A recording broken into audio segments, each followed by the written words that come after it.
बिहार के मुख्यमंत्री नीतीश कुमार हमेशा दावा करते हैं कि वो ना किसी को फंसाते हैं और ना बचाते हैं।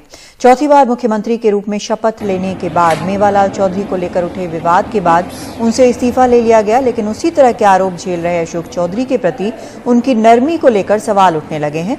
अशोक चौधरी पर कोई चार्जशीट तो नहीं है, लेकिन उनकी पत्नी पर 3 करोड़ का लोन लेकर एक फैक्ट्री लगाने के नाम पर बैंक से फ्रॉड का मामला है, जिसमें सीबीआई की चार्जशीट में अशोक चौधरी का जिक्र 2 बार है। हमारे सहयोगी मनीष कुमार हमारे साथ हैं। मनीष, ये पूरा मामला क्या है और क्यों इतनी मेहरबानी है उन पर नीतीश कुमार की? मनीष से हम फिर बात करने की कोशिश कर रहे हैं। मनीष, क्या ये मामला है पूरा और नीतीश कुमार इतने मेहरबान क्यों हैं अशोक चौधरी पर?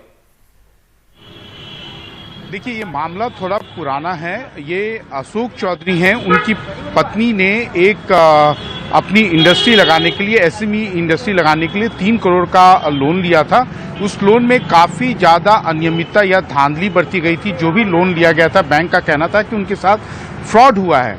इस मामले में 2014 में जो अशोक चौधरी की पत्नी है नीता कास्कर चौधरी, उनके खिलाफ चार्जशीट भी सीबीआई ने दायर की थी और उसी चार्जशीट में 2 बार ऐसा जिक्र है। एक ये कहा गया है कि बैंक ने एक मीटिंग की थी जब ये लोन एनपीए हो गया, तो उस बैंक की मीटिंग में अशोक चौधरी कहे और उन्होंने आश्वासन दिया था कि वो इस इंडस्ट्री को खोलेंगे, जो भी उन्होंने वो वादा किया है, जिसके लिए कर्ज लिया गया है। और दूसरी बात यह है कि एक ट्रांजैक्शन दिखाया गया है कि जिस व्यक्ति के खाते में गलत तरीके से पैसा गया, वो व्यक्ति जमीन बेचता है और वो अशोक चौधरी और उनकी पत्नी के ज्वाइंट खाते में पैसा डालता है। ये सीबीआई की चार्जशीट में ये सारी बातों का, इस सारे ट्रांजैक्शन की चर्चा है।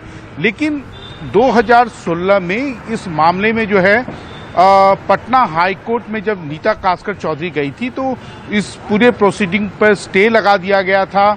और लेकिन सर्वोच्च न्यायालय में जब सीबीआई अपील में गई पटना उच्च न्यायालय के इस फैसले के खिलाफ, तब सर्वोच्च न्यायालय ने पटना हाईकोर्ट के आदेश को स्टे लगा दिया। लेकिन ये बात खुली कैसे है, इसकी भी एक बड़ी रोचक जानकारी है सुशील जी, कि जब मेवालाल चौधरी का इस्तीफा हुआ, उसके बाद जनता दल यूनाइटेड के लोगों ने तेजस्वी यादव से इस्तीफा मांगा कि भाई आप भी चार्ज सीटेड हैं और आपको भी मोरल ग्राउंड पे विपक्ष का नेता नहीं बनना चाहिए।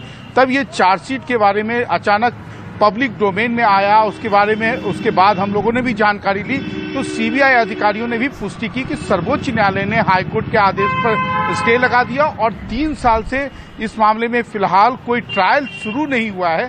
कोर्ट ने कॉग्निजेंस भी लिया था, लेकिन अभी तक कोई ट्रायल शुरू नहीं हुआ है। अब सवाल यह है कि नीतीश कुमार ने मेवालाल चौधरी के खिलाफ चार्जशीट नहीं हुआ था, उसके बावजूद जब पब्लिक डोमेन में सारी बातें आई तो उनका इस्तीफा लिया।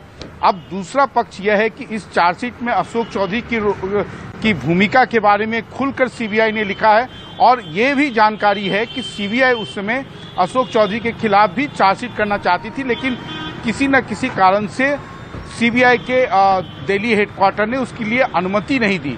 लेकिन हाँ, उनकी भूमिका इस पूरे मामले में संदिग्ध रही है। मनी ट्रांजैक्शन में वो भी शामिल रहे हैं।